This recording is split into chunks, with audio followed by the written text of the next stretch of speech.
নেতৃত্ব দিলে দোষের কিছু নাই, নেতৃত্ব পেলেও দোষের কিছু নাই। একজন মেম্বার হোক, একজন চেয়ারম্যান হোক, একজন এমপি হোক, একজন মন্ত্রী হোক, একজন পিএম হোক, যাকে আল্লাহ পাক যেখানে দায়িত্ব দিবেন, খলিফা হিসেবে তার কাছে বলেন তো ফাহকুম বাইনান নাসি বিল হক, সত্য ন্যায়ের মানদণ্ডে মানুষের মাঝখানে বিচার ফয়সালা। কিন্তু ফাংশনটা কি? একজন খলিফার কাজটা কি? আবু বকর সিদ্দিক কেমন খলিফা ছিলেন, ওমর কেমন ছিলেন, উসমান কেমন ছিলেন, আলী কেমন ছিলেন রাদিয়াল্লাহু আনহুম আজমাইন?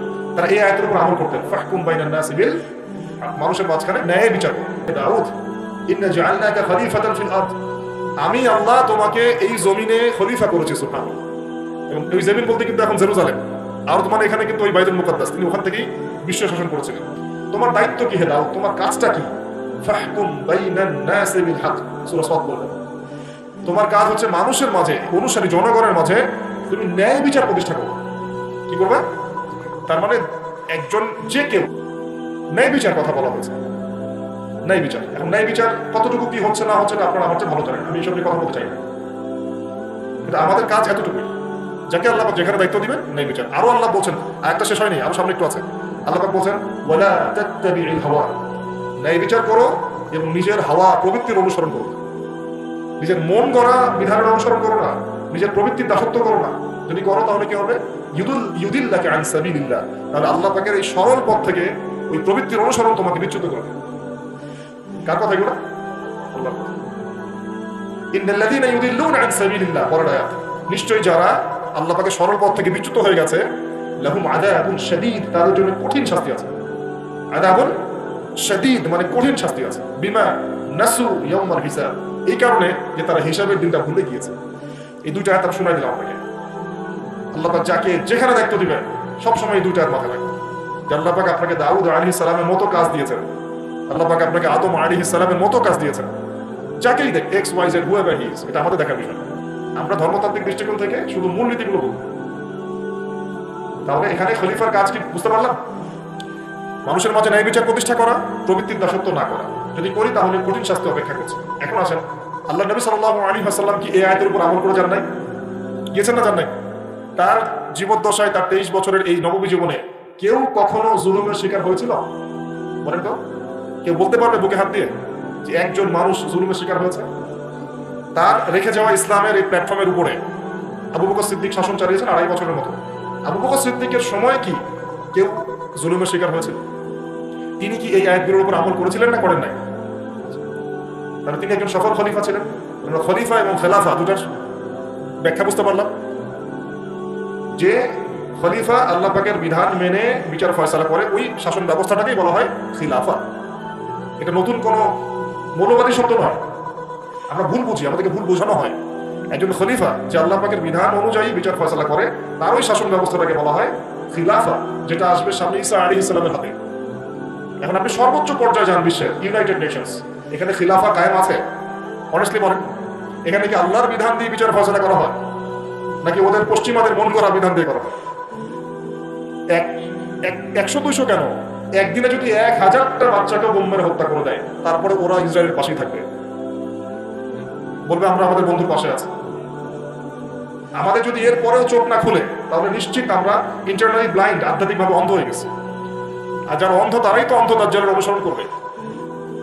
আমি জানি আমাদের উপরের লেভেলে যারা আছেন তারা এগুলো সব ভালো করেই বোঝেন, কিন্তু পরিবেশ পরিস্থিতির কারণে অনেক সময় তারা সত্য কথা বা সাহস করে অনেক কিছু বলতে পারেন।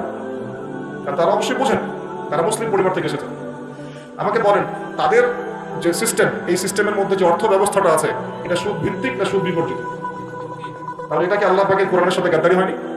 তাহলে ওর আন্ডারে থাকলে কি আমরা সত্যিকারের খেলাফা গায়ে করতে পারবো? ও যে মিডিয়াগুলো চালায়, এই মিডিয়াতে ও যা মানুষকে বুঝায় তাই। একজন মুসলমানকে যদি ও সন্ত্রাসী রূপে উপস্থাপন করে, সারা বিশ্ব বলে হ্যাঁ ও সন্ত্রাসী। একজন ব্যক্তি, আমি নাম মেনশন করছি না, গণহারে মানুষ হত্যা করেছে, তাকে শান্তিতে নোবেল পুরস্কার দেওয়া হয়েছে। এই হলো ওদের চরিত্র। Media, political system, banking system, ওদের প্রযুক্তি, এগুলো কোনটা মুসলমানের স্বার্থে? কোনটা কি মুসলমানের স্বার্থে? সবগুলো করেছে ওদের স্বার্থে। ওখানে গিয়ে আমরা সর্বোচ্চ কি করতে পারি? আমরা হয়তো ওই যে ফিডেল ক্যাস্ট্রোর মতো একটা ভাষণ দিতে পারবো, অথবা ওই গাদ্দাফির মতো একটা ভাষণ দিতে পারবো। যারাই সেখানে দাঁড়িয়ে লম্বা লম্বা লেকচার দিয়েছে, গরম গরম বক্তব্য দিয়েছে, ওদের সবাইকে হয় মেরে দেওয়া হয়েছে, তাহলে ক্ষমতাচ্যুত করা হয়েছে। আমাদের চোখ কবে খুলবে? এটা একটা কুফরি শক্তি। এটা এই পৃথিবীর সবচেয়ে বড় শিরক, সবচেয়ে বড় তাগুত, সবচেয়ে বড় কুফর। এর গোড়ায় গিয়ে আমাদেরকে আঘাত করতে হবে, এবং সেই আঘাতটা আমরা করতে পারবো না, আমরা জানি। সে আঘাতটা করবে ইমাম মাহদী এবং ঈসা আলাইহিস সালাম। আমি জানি আমরা কিছু করতে পারবো, আমি আপনাকে করতেও বলছি না কিছু, ভবিষ্যৎটা বলে দিচ্ছি ইনশাআল্লাহ। এই বৈশ্বিক এই শিরক আর কুফর তাগুতের গোড়ায় সে করে আঘাতটা করবে কে? ইমাম মাহদী এবং ঈসা আলাইহিস সালাম। তারপরে আবার জেরুজালেম থেকে বিশ্ব শাসন হবে ইনশাআল্লাহ। তখন প্রত্যেকটা মুসলমানের হক অধিকার রক্ষা করা হবে। তখন মুসলমানরা এইভাবে মাথা নত করে বাঁচবে না, মাথা উঁচু করে বাঁচবে ইনশাআল্লাহ। এত সহজ এই মুসলিম বাচ্চাদেরকে বোম মেরে হত্যা করে ফেললো। আমি আপনাদেরকে দলিল দিলে রাত 2টা-3টা বেজে যাবে। একজন সাহাবীর হত্যার প্রতিশোধ নেওয়ার জন্য নবী সাল্লাল্লাহু আলাইহি ওয়াসাল্লাম 30,000 সৈন্যবাহিনী রেডি করে রোমানদের বিরুদ্ধে যুদ্ধ করতে পারেন। কজন সাহাবী? আবার একজন দিনী বোন, মুসলিম রমণী মহিলা সাহাবীর ইজ্জতের বিনিময়ে পুরা বনু কুরাইজার সাথে নবী যুদ্ধ করেছেন। নবী একজন রাষ্ট্রদূত পাঠিয়েছিলেন, খ্রিস্টানরাও রাষ্ট্রদূতকে হত্যা করেছিল। ওই একজন সাহাবীকে হত্যার প্রতিশোধ নেওয়ার জন্য আল্লাহ নবী সাল্লাল্লাহু আলাইহি ওয়াসাল্লাম মুতার যুদ্ধে চলে গিয়েছে। কি মনে করেছে মুসলমানদেরকে ওরা যা ইচ্ছা তাই করবে? যখনই মুসলিমরা ইসলামের পক্ষে কথা বলার চেষ্টা করে অথবা শক্ত অবস্থান দেখানোর চেষ্টা করে, ওরা কয়েকটা অস্ত্র প্রয়োগ করে, স্যাংশন দিয়ে দিব, তারপরে কি করবো, টাকার মান কমিয়ে দিব, ভিসা বাতিল করে দিব। অনেক সমস্যা ওদের কাছে, এরকম 70 থেকে 72টা অস্ত্র থাকে, একটা একটা করে প্রয়োগ করে। স্যাংশন একটা অস্ত্র, ভিসা একটা অস্ত্র, টাকার মান ইনফ্লেশন হবে এটা একটা অস্ত্র, ঋণ দেওয়া বন্ধ করে দেবো একটা অস্ত্র, IMF এর লোন দিব না একটা অস্ত্র। এরকম অস্ত্র শেষ নাই। এগুলো আপনারা সবাই বুঝবেন না, পলিটিশিয়ানরা বুঝবেন। এই শক্তিটা, এই পুরো পশ্চিমাদের এই পুরো শক্তিটা, আমি বলছি না তাদের মধ্যে ভালো মানুষ না, এটা বলছি না। এটা যারা নিয়ন্ত্রণ করে তাদের নাম জায়নিস্ট। তারা কারা? এই জায়নিস্টরা কখনোই মুসলমানদের স্বার্থে কাজ করবে না। কোশ্চিন কালেও তারা এই মুসলিম বাচ্চাদের রক্তের বদলা দিবে না। কোশ্চিন কালেও তারা আমাদের এই ভাই বোনদের জীবনের মূল্য দিতে পারবে না। তারা আমাদের পক্ষে অবস্থান নিবে না। হাজার হাজার মুসলিমকে মেরে ফেলার পরেও তারা ওদেরই পক্ষে অবস্থান নিবে। এমনকি যে এগুলো নিয়ে কথা পর্যন্ত বলবে তাকে গুপ্ত হত্যা করে হত্যা করতে পারে। দ্য সিক্রেটস অফ জায়নিজম বইটা পড়ে দেখেন, হেনরি ফোর্ডের লেখা। উনি নিজেও ওদের একজন ছিলেন, বের হয়ে এসেছেন, পরে সৎ পথে এসে বইটা লিখেছেন। বইটা পড়ে দেখেন, পড়াশোনা করেন। আমাদেরকে চোখ কান খোলা রেখে চলতে হবে। আমি এই মূল জায়গা থেকে আস্তে আস্তে শেষের দিকে আসতেছি, একটু মনোযোগ ধরে রাখেন। এটা হলো খেলাফা এবং খলিফার ফাংশন। এখন আবু বকর সিদ্দিক কি এটা আমল করে দেখেন নাই? উমর ইবনে খাত্তাব তার 10 বছরের শাসক, কত বছর? এই 10 বছরে আপনি একজন মানুষ দেখান যে অনাহারে মারা গেছে বা দারিদ্র সীমার নিচে ছিল, বা ওই 10 বছরে একজন মুসলিম বোনের ইজ্জত হানি করা হয়েছে, একটা বাচ্চাকে হত্যা করতে পেরেছে, বা একজন মুসলিম ভাইকে অন্যায়ভাবে হত্যা করেছে, বা শুধু মুসলমানদের উপরে গরম গরম কথা পর্যন্ত বলেছে, একটা দলিল খালি দেখা 10 বছর আপনি দেখাতে পারবেন। বরং মানুষ চাকরি ছেড়ে দিচ্ছে এসে, ইয়া আমির মুমিনিন, আমার কোর্টে তো মামলাই আসে না, আমাকে অযথা বেতন দেন কেন? এই যে বর্তমান রাষ্ট্র ব্যবস্থার কাঠামো, এটা ওমর রাদিয়াল্লাহু আনহু দিয়েছেন। তার জীবনী পড়ে দেখেন, ইতিহাসগুলো পড়ে দেখেন। এখন এই 10 বছর যদি এভাবে চালানো যায়, তাহলে আমরা কেন এখন দুর্বল হচ্ছি? আরো সামনে যান, ওই 10 বছরে ওমর রাদিয়াল্লাহু আনহু এই বাইতুল মুকাদ্দাসে জয় করেছিলেন, মনে আছে? উটের পিঠে তিনি একবার চলেছেন, তারপর ভিত্তকে উঠিয়েছেন, ওটা নিয়ে কাজী নজরুল ইসলাম কবিতা লিখেছিলেন। এগুলো তো এখন নাই কবিতা। এটা তো আমিরুল মুমিনিন কবিতা ছিল না একটা আগে, ওটা তো এখন আপনারা পড়তে পারেন না। কেন পড়তে পারেন না এটা আপনারা বুঝবেন। কেন পড়া যাচ্ছে না? কি সমস্যা হচ্ছে? পড়লে কি হবে? কোথায় নিয়ে যাচ্ছি আমরা বাচ্চাদেরকে? এখন কোন দিকে নিয়ে যাচ্ছি বাচ্চাদেরকে আমরা? ইসলামী শিক্ষা ছাড়া আপনি যত শিক্ষায় শিক্ষিত করেন না কেন, পরকালে আপনি পস্তাবেন, আমরা পস্তাবো না। পরকালে আপনি পস্তাবেন যে আমি আমার সন্তানকে কেন এই শিক্ষা দিয়ে আসলাম না। হয়তো আজকে রব্বির হামহুমা কামা রাব্বায়ানি সগীরা বলতে পারতো, এখন তো সেটাও পারছে না। উসমান রাদিয়াল্লাহু আনহু খেলাফতের পর আরো 12 বছর, কত বছর? একটা ঘটনা দেখেন আমাকে, মুসলিমদের অধঃপতনের বা মুসলমানদের অপদস্থ করেছে একটা ঘটনা। এরপর আলী ইবনে আবি তালেবের আরো প্রায় 1.5-2 বছর, ওই সময় দেখেন। আমি বলেছিলাম 1200 বছর প্রায়। তারপর উমাইয়ারা শাসন করেছে প্রায় 97 বছর। কত বছর? নিজেদের মধ্যে অনেক সমস্যা হয়েছিল। যেমন এখন আমাদের সবাই মুসলিম ভাই, পলিটিক্যালি নিজেদের মধ্যে সমস্যা হয় না? এরকম সমস্যা হয়েছিল উমাইয়া খেলাফতে, উসমান রাদিয়াল্লাহু আনহুর সময়, আলী ইবনে আবি তালেবের সময়। কিন্তু কখনো বাইরের শত্রুদের কাছে আমরা পরাজিত হই না। মানে আমার ঘরে কি সমস্যা আছে, আমি সেটা ঘরে বুঝবো। ভাইয়ের সাথে ভাইয়ের সমস্যা হচ্ছে, ওকে ঠিক আছে, হাতাহাতি হয়েছে, মারামারি হয়েছে, অস্ত্র নিয়ে মুখোমুখি হয়েছে, এটা আমার ঘরের সমস্যা। কিন্তু বহির্বিশ্বে মুসলমানদের উপর চোখ লাগিয়ে কথা বলেছে এমন একটা জাতি খুঁজে পাওয়া যায়। 97 বছর উমাইয়ারা করছে। তারপরে আব্বাসীয়রা এসেছে, আব্বাসীয়রা এসে প্রায় 550 বছর চালিয়েছে। কত বছর? এর পর আসছে মামলুক, তারপরে ফাতেমিরা, ওইদিকে কর্ডোভাতে ছিল ইসলামিক খেলাফত, ওই আন্দালুসিয়ায়, এখনকার স্পেন, ইতালি, এগুলো সব আমাদের ছিল। তারপরে সালাহউদ্দিন আইয়ুবী রাহিমাহুল্লাহ আইয়ুবী শাসন এসেছে, তারপরে জেঙ্গিদের শাসন এসেছে, মোগলদেরটা জানেন আপনারা, আফগানদেরটা জানেন, এমনকি হিন্দুস্তান পর্যন্ত দেখেন নাই, এটা পুরো আমাদের আওতাভুক্ত ছিল এক সময় ইংরেজরা আসার আগ পর্যন্ত। এভাবে বিশ্ব এগিয়ে গেছে ইসলামের হাত ধরে। কখনো কাউকে জোর করে ফোর্স করে মুসলমান করানো হয় নাই, কখনো কোনো অমুসলিমের অধিকার খর্ব করা হয়নি। এবং একজন অমুসলিম যদি আমাদের আন্ডারে থাকতো, তার অধিকার সবার আগে নিশ্চিত করা হয়েছে। যাকাত সবাই প্রদান করতো, সালাত আদায় করতো, সবাই কোরআনওয়ালা ছিল, ওলামায়ে কেরামদেরকে সম্মান করা হতো, মসজিদ মাদ্রাসা গড়ে তোলা হয়েছিল, সুদ ছিল না, মানুষ হালাল খেত, এবং মুসলিমদের একটা ঐক্যবদ্ধ সামরিক শক্তি ছিল। আস্তে আস্তে আস্তে আস্তে বিগত বেশি দিন না, আমার স্টাডি হচ্ছে বিগত মাত্র 100 থেকে 150 বছর, লাস্ট 100 থেকে 150 বছরে আমাদের পুরো টেবিলটাই উল্টে গেছে। এক্স্যাক্টলি উসমানী খেলাফতের পতনের সময় থেকে 1914 সালে এটা পতন ঘটেছে, প্রথম বিশ্বযুদ্ধের সময়। এরপর থেকেই কেন জানি এই যে বিগত 100 বছরে পুরো বিশ্বের চিত্রটাই উল্টে গেল। যারা আমাদেরকে কর দিতে সময় ট্যাক্স, ওরা এখন আমাদেরকে বলে ঋণ দিব কি দিব না। চিন্তা করার একটু বিষয়টা, যারা আমাদেরকে ট্যাক্স দিয়ে আমাদের জমিতে থাকতো, ওরা আমাদেরকে বলে লোন লাগলে অ্যাপ্লাই করতে হবে, শর্ত সাপেক্ষে দিতে পারে, তারপর চড়া সুদে। ওরা বলে যে পলিটিক্যাল সিস্টেম আমাদের কেমন হবে, ও ইন্টারফেয়ার করতে চায়, ও এসে নাক গলাতে চায় যে তোমাদের রাষ্ট্র ব্যবস্থা কিভাবে চলবে। ওরা এসে এখন ঠিক করে দেয় যে আমাদের সংস্কৃতি কেমন হবে, আমাদের শিক্ষানীতি কেমন হবে, ইত্যাদি ইত্যাদি। যে জেরুজালেমে ঢোকার আগে ওদেরকে 10 বার চেকিং করতে হতো, ওখানে আমরা ত্রাণ পাঠাতে পারছি না। ওখানে আমরা মুসলমানরাই আমাদের ভাইকে ত্রাণ পাঠাতে পারছি না, নির্বিচারে মানুষ মারছে, কিন্তু আমরা গিয়ে প্রতিহত করতে পারছি না, আমরা ফোর্স করাতে পারছি না। আপনি বিশ্বাস করেন, বাংলাদেশে যারা উপর থেকে নিচু লেভেলে যে সেক্টরে মানুষ আছেন, এদের মধ্যে বহু ইমানদার মানুষ আছে, বহু ইমানদার মানুষ আছে। পলিটিশিয়ানদের মধ্যে, র্যাবে, বিজিবিতে, আর্মিতে, আনসারে, প্রত্যেকটা জায়গায় এমন বহু মানুষ আছে যাদেরকে যদি আপনি পাঠাতেন যে যাও ওই জালেমদের বিরুদ্ধে অস্ত্র ধরো, দেখুন ওরা বুক পেতে শহীদ হয়ে যাবে। আর বহু মানুষ আমাদের দেশে আছে, ইমান আমরা লালন করি বলেই তো কথাগুলো বের হচ্ছে। আমাদের জায়গা, আমাদের জমি, আমাদের ভাই, আমাদের বোন, আমাদের বাচ্চাকে মেরে শেষ করে ফেললো, আমরা সামান্য প্রতিবাদটুকু করতে পারছি না। দাউদ আলাইহিস সালাম তাকে, আচ্ছা এবার একটু খলিফা কি এটা বুঝি, তারপরে সামনে যাই। আল্লাহ পাক বলছেন বিসমিল্লাহির রহমানির রহিম, ওয়া ইয ক্বালা রাব্বুকা লিল মালায়েকা ইন্নী জাঈলুন ফিল আরদি খলিফা। বলেছেন তো সবাই। সমস্যা হচ্ছে আমরা সবাই কোরআন তো পড়ি, কিন্তু হয়তো বুঝি না, বা এর উপযুক্ত ব্যাখ্যা আমাদের সামনে হয়তো পেশ করা হয় না। কারণ আমরা তো বেশিরভাগ সময় একে অপরের গোশত খাওয়া নিয়ে ব্যস্ত আছি আর কি, তাই না? এটাকে আমরা কি বলবো, যে ভালো কাজ মনে করি, হকের পথ মনে করি। বস্তুত এটাই শেষ জামানা, যখন সাদাকে কালো মনে হবে, কালোকে সাদা মনে হবে, হককে বাতিল মনে হবে, বাতিলকে হক মনে হবে, যেটা ন্যায় ওটাকে অন্যায় মনে হবে, যেটা অন্যায় সেটাকেই ন্যায় মনে হবে। নবী সাল্লাল্লাহু আলাইহি ওয়াসাল্লাম বলে গিয়েছেন, আতালি দালামাতু রাব্বাতুহা, শেষ জামানায় দাসী তার মনিবকে জন্ম দিবে, দাসী তার মনিবকে জন্ম দিবে, কখনো দাসী তার মনিবকে জন্ম দেয় না। মানে ন্যায় অন্যায়, হক বাতিল, সত্য মিথ্যা, এগুলোর মানদণ্ড উল্টে যাবে। ন্যায় হবে অন্যায়, অন্যায় হবে ন্যায়, হক হবে বাতিল, বাতিল হবে হক।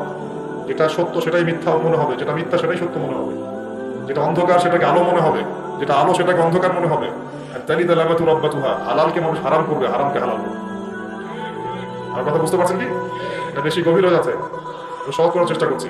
এখন আসলে আল্লাহ পাক বলছেন, ওয়া ইয ক্বালা রাব্বুকা লিল মালায়েকা, হে নবী মুহাম্মদ বলেন সাল্লাল্লাহু আলাইহি ওয়াসাল্লাম, স্মরণ করেন সেই সময়ের কথা। আল্লাহ নবীকে বলা হচ্ছে স্মরণ করেন সেই সময়ের কথা, মানে মহাবিশ্বের লক্ষ লক্ষ বছর আগে, হয়তো কোটি কোটি বছর আগে। ওয়া ইয ক্বালা রাব্বুকা লিল মালায়েকা, আপনার রব এই ফেরেশতাদেরকে বলেছিলেন, কাদেরকে বলেছিলেন? কি বলেছিলেন? ইন্নী জাঈলুন ফিল আরদি খলিফা, আমি এই আরদে মানে পৃথিবীতে আমার খলিফা পাঠাতে চাই। পৃথিবীতে কেউ ছিল না এর আগে, জিন জাতি ছিল। জিন জাতি, কোন জাতি? জিন জাতি বলে একটা জাতি আছে, বিশ্বাস করেন তো নাকি? আচ্ছা, এখন এই জিন জাতি যখন ফাসাদ সৃষ্টি করে, আল্লাহ পাক ওদেরকে সরিয়ে দেন, দিয়ে আল্লাহ পাক নতুন করে কোন সৃষ্টি পাঠানোর ইরাদা করেন, তখন ফেরেশতাদেরকে বলেন যে আমি পৃথিবীতে আমার খলিফা পাঠাতে চাই।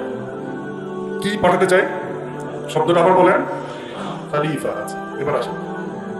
তো ফেরেশতারা বলেন, আতাজআলু ফিহা, আপনি কি এমন কাউকে সেখানে পাঠাতে চাচ্ছেন, মা ইউফসিদু ফিহা, যে পৃথিবীতে গিয়ে ফাসাদ সৃষ্টি করবে, দাঙ্গা হাঙ্গামা ফাসাদ সৃষ্টি করবে, ওয়া ইয়াসফিকু দিমা, এবং একে অপরের রক্ত ঝরাবে, রক্তপাত ঘটাবে, ওয়ানাহনু নুসাব্বিহু বিহামদিকা ওয়া নুকদ্দিসু লাক, অথচ আমরাই তো আপনার প্রশংসা করি, তাসবিহ পাঠ করি। কি প্রয়োজন? আপনি কি এমন কাউকে পাঠাতে চাচ্ছেন যে পৃথিবীতে গিয়ে দুইটা কাজ করবে? ফেরেশতারা বলেছেন কয়টা কাজ করবে? এক, বলেন, ফিতনা ফাসাদ সৃষ্টি করবে। দুই, একে অপরের রক্তপাত ঘটাবে। পুরো বিশ্বের দিকে তাকায় দেখবেন এবার এই মানব জাতি এই দুইটা কাজ করতেছে, হয় ফিতনা ফাসাদ সৃষ্টি করতেছে অথবা রক্তপাত ঘটাচ্ছে। এখানে ভাই ভাই রক্ত ছড়াচ্ছে, প্রতিবেশী প্রতিবেশীর, কোনো সময় সামাজিক এক দল আরেক দলের, কোনো সময় এক রাজনৈতিক দল আরেক রাজনৈতিক দলের, কোনো সময় এক বিশ্বের একটা দেশ আরেকটা দেশের। পুরো বিশ্বের ছোট থেকে বড় যে স্তরে আপনি উঠবেন দেখবেন রক্তপাত রক্তপাত রক্তপাত। নবীজি বলে গিয়েছিলেন শেষ জামানায় এই রক্তপাতটা প্রচুর বাড়বে, এত বাড়বে যে হত্যাকারী জানবে না কেন তাকে মারলাম, আর নিহত ব্যক্তিও বুঝবে না কেন আমি মরলাম। সুবহানাল্লাহ, চিন্তা করতে পারেন? গাজার বাচ্চারা জানে না যে কেন তাকে মারা হলো, আর যারা মারছে ওরাও জানে না কি কারণে মারছে, কি অপরাধ ওটা। ইয়েমেনের বাচ্চারা জানে না কেন বোমটা এসে পড়লো, আর যে ফেললো সেও জানে না কি জন্য ফেললাম। আপনারা রাস্তায় গন্ডগোল করতে যান অনেক সময়, যে বের হয় সেও জানে না কেন, কিসের উদ্দেশ্যে লড়ছি, আর যে মারে সেও জানে না কি জন্য ভাইকে মারলাম। শেষ জামানা হত্যাকারী ব্যক্তি জানবে না কেন আমি হত্যা করছি, মাকতুল জানবে না কেন আমি মরলাম। শেষ জামানা হারাজ বাড়বে, হারাজ হারাজ হারাজ। নবীজি বলছেন হারাজ বাড়বে, সাহাবীরা বলছেন হারাজ কি ইয়া রাসূলুল্লাহ? নবীজি বলছেন যে মানে অস্বাভাবিক হারে হত্যাকাণ্ড বাড়তে থাকে। আমি পরিসংখ্যান দিয়ে দিই আপনাকে দুইটা। শুধু প্রথম বিশ্বযুদ্ধেই এই 4-5 বছরের মধ্যে প্রায় 1.5 থেকে 2 কোটি মানুষ মারা গেছে। কত কোটি? আর আরো বেশি, অনেকে বলেন 2.5 কোটি 3 কোটি, আমি একটা মিনিমাম রেঞ্জ বললাম। আর দ্বিতীয় বিশ্বযুদ্ধে মারা গেছে প্রায় 6 থেকে 7 কোটি। 6 থেকে 7 কোটি। শুধু আমেরিকার একটা পারমাণবিক বোমা যেটা জাপানে পড়েছে হিরোশিমায়, ওতেই লক্ষ লক্ষ লোক মারা গেছে। এখন পর্যন্ত ওদের যে বংশ পরম্পরা, ওই যে পারমাণবিক বোমার যে প্রভাব, এটা এখন পর্যন্ত আছে। নাগাসাকিতে যেটা করেছে দ্বিতীয় বোমা, ওটার নাম ছিল ফ্যাটম্যান, আর প্রথমটার নাম ছিল লিটল বয়। এগুলো অনেক আগের বোম। এখনকার পারমাণবিক বোমগুলো কত শক্তিশালী এটা বলার অপেক্ষা রাখে না, একটা পুরো দেশকে এক মুহূর্তে উড়িয়ে দিতে পারে। বাংলাদেশের মতো একটা ছোট্ট দেশ, এরকম ছোট্ট একটা দেশকে একটা বোমা দিয়ে উড়িয়ে দেওয়া সম্ভব। ইংল্যান্ডের মতো একটা দেশকে একটা রাশিয়ান হাইপারসনিক ক্ষেপণাস্ত্র দিয়ে উড়িয়ে দেওয়া সম্ভব। আর এখনকার সমরবিদ্যা নিয়ে যারা ঘাটাঘাটি করেন, তারা এটা আশঙ্কা করছেন যে প্রথম বিশ্বযুদ্ধের মতো, দ্বিতীয় বিশ্বযুদ্ধের মতো আরো একটা তৃতীয় বিশ্বযুদ্ধ হয়তো বা বিশ্ববাসী দেখতে যাচ্ছে। হয়তো আল্লাহ ভালো জানেন, আমরা তো গ্যারান্টি দিয়ে বলতে পারবো না, কিন্তু পরিস্থিতি ওরকমই মনে হচ্ছে। তবে এতটুকু জেনে রাখেন, হাদিসের মধ্যে মালহামা নামে একটা শব্দ আছে। কি শব্দ? নবীজি বলেছেন ইউফ্রেটিস নদী, মানে ফোরাত নদী। ইউফ্রেটিস কোন নদী? এই ফোরাত নদী অচিরেই তার ভূগর্ভস্থ সোনার পাহাড় বের করে দিবে। ফোরাত নদী অচিরেই তার সোনার পাহাড় বের করে দিবে, এবং ওই সোনাকে নিয়ে মারামারি করতে আসবে যে মানুষগুলো, তাদের মধ্যে প্রত্যেক 100 জনের মধ্যে 99 জন মানুষ মারা যাবে। আর একজন ব্যক্তি যে বেঁচে থাকবে, সে ধারণা করবে আমি সেই ব্যক্তি যে সোনাটা পাবো। মুসলিমদেরকে নবীজি বলছেন, তোমরা যদি ওই সময় ওই জায়গায় থাকো, কোন মুসলমান যদি সেটা দেখে, তোমরা সেই সময় হাতও দিবে না। আরেকটা হাদিস এসেছে যে অচিরেই রোমকরা, পশ্চিমারা আরবদের সাথে চুক্তি ভঙ্গ করবে এবং 80টা পতাকা নিয়ে তাদের বিরুদ্ধে যুদ্ধে নেমে যাবে। কয়টা পতাকা? 80টা। এবং প্রত্যেক পতাকার নিচে থাকবে 12,000 করে সৈন্য। কত হাজার? একটা যুদ্ধে এত বেশি 99% মানুষ মারা যাওয়াটা স্বাভাবিক না, এটা অস্বাভাবিক। ঢাল তলোয়ার AK-47 যুদ্ধে এমনটা হবে না বা হয় না। হয়তো এমন কোন অস্ত্র সেখানে প্রয়োগ করা হতে পারে, এটা আমাদের ধারণা, আল্লাহ ভালো জানেন, যেই অস্ত্রগুলো দিয়ে অল্প সময়ে বেশি বেশি মানুষ মেরে ফেলা সম্ভব। ঠিক যেমন এখনকার নিউক্লিয়ার ওয়েপন্স বা থার্মোনিউক্লিয়ার ওয়েপন্স হতে পারে, আল্লাহ ভালো জানেন। বিশ্ববাসী এরকম একটা মালহামা দেখার অপেক্ষায় আছে। এই মালহামার পরেই আসবেন ইমামুল মাহদী। ইমামুল মাহদীর পরে আসবে ঈসা ইবনে মারিয়াম। ঈসা ইবনে মারিয়ামের পরে আসছে ইসলামিক খেলাফত। ওই খেলাফত থেকে খলিফা, এই শব্দটা নিয়ে কথা বলছি। আমি আবু বকর সিদ্দিকে ছিলাম রাদিয়াল্লাহু আনহু।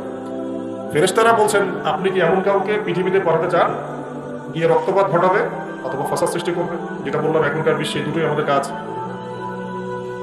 আল্লাহ পাক বলছেন, ইন্নী আ'লামু মা লা তা'লামুন, ইন্নী আ'লামু মা লা তা'লামুন। দেখো আমি যা জানি তোমরা সেটা জানো না। মানে আমার কিছু শুকরগুজার বান্দা থাকবে যারা এরকম ফিতনা ফাসাদ করবে না এবং রক্তপাত ঘটাবে না।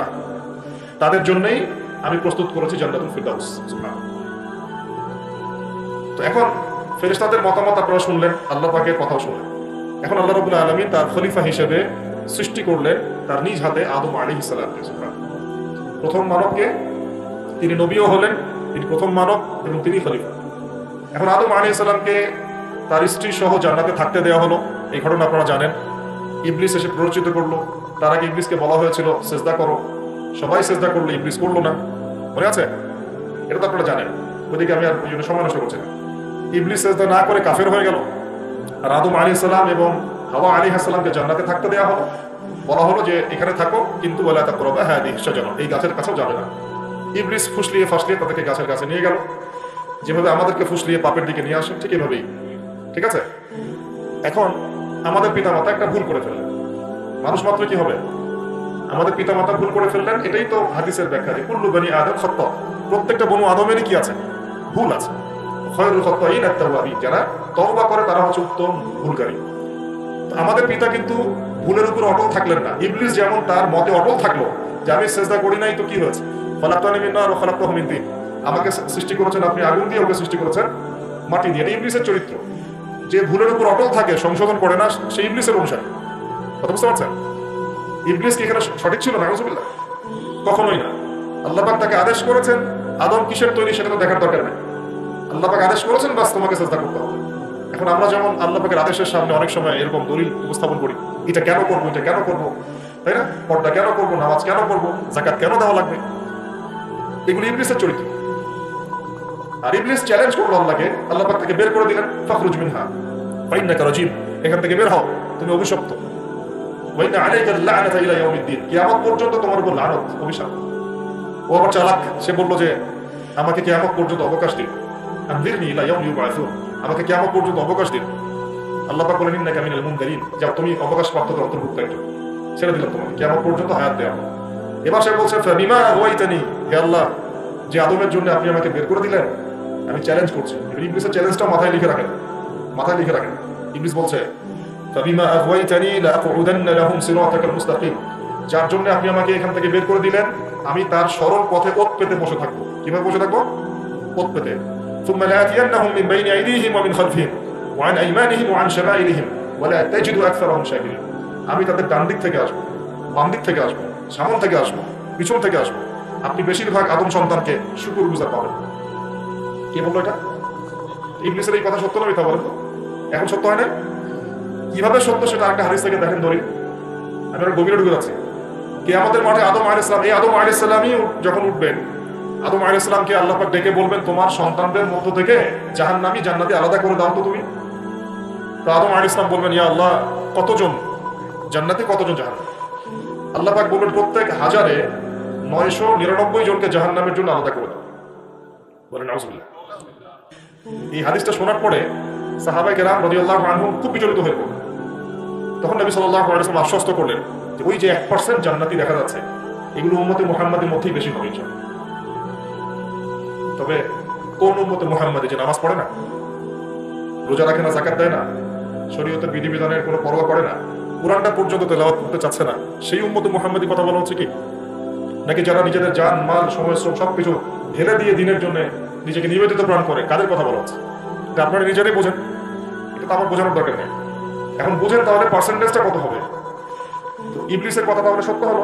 ইবলিস কি বললো? ওয়ালা তাজিদু আকসারাহুম শাকিরিন, বেশিরভাগকে আপনি শুকরগুজার পাবেন না। আল্লাহ পাক নিজেও এই কথা বলেছেন সূরা সদের মধ্যেই, ওয়া কালিলুম মিন ইবাদিয়াশ শাকুর, আমার শুকরগুজার বান্দা খুব কম হবে। অন্য একটা জায়গাতেও আছে। এখন আল্লাহ রাব্বুল আলামিন আদম আলাইহিস সালাম আর হাওয়া আলাইহিস সালামকে জান্নাতে রাখলেন। তারা এই ফল খেয়ে ভুল করে ফেললেন। আল্লাহ পাক তখন তাদেরকে সাথে সাথেই বের করে দেন নাই, সাথে সাথে বের করে দেন নাই, বরং ফাতালাক্কা আদামু মির রাব্বিহি কালিমাত, আদম আলাইহিস সালাম আল্লাহর কাছ থেকে কিছু কালিমা বা বাক্য শিখে নিলেন। সুবহানাল্লাহ। ফাতাবা আলাইহি, ওই কালিমা ওই বাক্য দিয়ে আল্লাহ পাক আদম আলাইহিস সালাম তওবা করলেন। ওই কালিমা ওই বাক্য দিয়ে আল্লাহ পাক আদম আলাইহিস সালাম কি করলেন? আবার বলছি, ওই কালিমা ওই বাক্য দিয়ে আদম আলাইহিস সালাম কি করলেন? তওবা করলেন। আবার বলছি, ফাতালাক্কা আদামু মির রাব্বিহি কালিমাত, আদম আলাইহিস সালাম তার রবের কাছ থেকে কিছু কালিমা শিখে নিলেন। ফাতাবা আলাইহি, ওই কালিমা দিয়ে আল্লাহ রাব্বুল আলামিনের কাছে তিনি তওবা করলেন। ইন্নাহু হুয়া তাওয়াবুর রহিম, এবং আল্লাহ পাক তওবা কবুল করে তাকে মাফ করে দিলেন। ওই বাক্যটা কি ছিল সেটা একটু শুনি। বাক্যটা ছিল রব্বানা, আমার সাথে বলেন রব্বানা যালামনা আনফুসানা ওয়া ইন লাম তাগফির লানা ওয়া তারহামনা লানাকুনান্না মিনাল খাসিরিন। মানে অর্থ হচ্ছে, হে আমাদের রব, রব্বানা যালামনা আনফুসানা, আমরা নিজেদের নফসের উপর জুলুম করেছি, ওয়া ইন লাম তাগফির লানা, আপনি যদি আমাদেরকে মাফ না করেন, ওয়া তারহামনা, আমাদের উপর রহম না করেন, লানাকুনান্না মিনাল খাসিরিন, আমরা অবশ্যই ক্ষতিগ্রস্তদের অন্তর্ভুক্ত। এই কালিমা শিখলেন কে? আদম আলাইহিস সালাম তার রবের কাছ থেকে। এই কালিমাই দোয়া দিয়ে তিনি তওবা করলেন, আল্লাহ রাব্বুল আলামিন তাকে মাফ করে দিলেন। তবে তিনি বলে দিলেন আর জান্নাতে থাকা হচ্ছে না। কুল নাহবিতু মিনহা জামিআ, আল্লাহ বলছেন তোমরা এখন সবাই পৃথিবীতে নেমে যাও। ফাইম্মা ইয়াতিয়ান্নাকুম মিন্নি হুদান, নেমে যাও পৃথিবীতে, কিন্তু জেনে রেখো পৃথিবীতে আমার পক্ষ থেকে তোমাদের কাছে হেদায়েত যাবে। কি যাবে? হেদায়েত মানে আসমানি কিতাব, নবী রাসূল, আসমানি কিতাব, নবী রাসূল, এগুলো আসবে তোমাদের কাছে। ফামান কুল নাহবিতু মিনহা জামিআ ফাইম্মা ইয়াতিয়ান্নাকুম মিন্নি হুদান ফামান তাবিআ হুদায়া, যে আমার এই হেদায়েতের অনুসরণ করবে, ফালা খাউফুন আলাইহিম ওয়া লা হুম ইয়াহজানুন, তাদের কোনো ভয় নাই, কোনো দুশ্চিন্তা নাই, যে জান্নাত থেকে গিয়েছো ওই জান্নাতে ফিরে আসবে ইনশাআল্লাহ। এটা একটা কথা। আর ওয়াল্লাযীনা কাফারু ওয়া কাযযাবু বিআয়াতিনা, কিন্তু যারাই আমার ওই হেদায়েতকে মিথ্যা প্রতিপন্ন করবে, অস্বীকার করবে, কুফরি করবে, ঠিক আছে, উলাইকা আসহাবুন নার, এরা হবে জাহান্নামের অধিবাসী, হুম ফিহা খালিদুন, এখানে তারা চিরস্থায়ী হবে। আল্লাহ পাকের বক্তব্য একদম সহজ সরল পরিষ্কার না? দুনিয়াতে যাচ্ছ যাও, এটা চিরস্থায়ী নয়। এই সময়টুকুর মধ্যেই আমার পক্ষ থেকে কি আসবে বলেন? হেদায়েত আসবে, মানে যুগে যুগে নবী রাসূল আসবেন, আসমানি কিতাব আসবে। ফামান তাবিআ হুদায়া, তোমাদের মধ্যে যারা এই নবী রাসূলদেরকে মানবে, আসমানি কিতাব সমূহকে মানবে, তাদের কোনো টেনশন নাই, কোনো ভয় নাই, আবার জান্নাতে ফিরে আসবে। আর যারা নবী রাসূলকে মানবে না, আসমানি কিতাবের পরোয়া করবে না, নিজের প্রবৃত্তির দাসত্ব করবে, উলাইকা আসহাবুন নার, তারা জাহান্নামে যাবে, সেখানে চিরস্থায়ী। হিসাব কি সহজ না কঠিন? একদম সহজ কথা আল্লাহ পাকের। এবার এই যে সিলসিলা শুরু হলো পৃথিবীতে, এখন আদম আলাইহিস সালামকে আল্লাহ পাক কি বলেছেন, কি শব্দটা বলেছিলাম? খলিফা। এবার আদম আলাইহিস সালাম পৃথিবীতে এসে কি আবারও নতুন করে কোনো ভুল করেছিলেন? বলেন তো দেখি। উত্তর না, করেন নাই। মানে কান্নাকাটি করতে করতেই বছরের পর বছর চলে গেছে, শুধু কাঁদতে কাঁদতেই বছরের পর বছর চলে গেছে। প্রতিবাদ করার প্ল্যাটফর্মটা কোথায়? জাতিসংঘে যেতে হবে। জাতিসংঘে গিয়ে প্রতিবাদ করে